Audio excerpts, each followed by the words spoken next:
The fallout continues over the Australian Federal Police raids on Labor figures, with revelations an NBN employee took photos as he accompanied officers during their searches. Political reporter Charles Croucher has the details.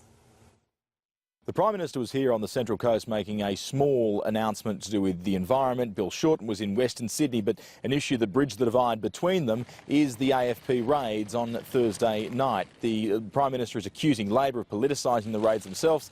Naturally, Labor is accusing the government of politicising the raids. But now there are some questions being asked around the raids and whether they followed AFP guidelines given the sensitive nature of some of the documents. Andrew Colvin, the AFP Commissioner, spoke yesterday. It has since come to light that present at those raids was an NBN co-worker who took photos and potentially distributed those which would be outside the guidelines stipulated by the AFP. I asked the Prime Minister about that today. Here's what he had to say. I don't want to get into the legalities of Senator Conroy's determination to keep the police away from these documents, which were clearly stolen from the NBN co. Well, the lawyers are working through with the investigating authorities, and I want to make it clear here.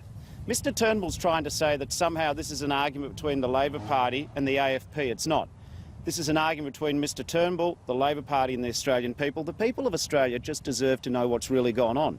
Malcolm Turnbull concluded with a strong defence of the AFP, said they protect Australians, they protect the country, and his government stands by them.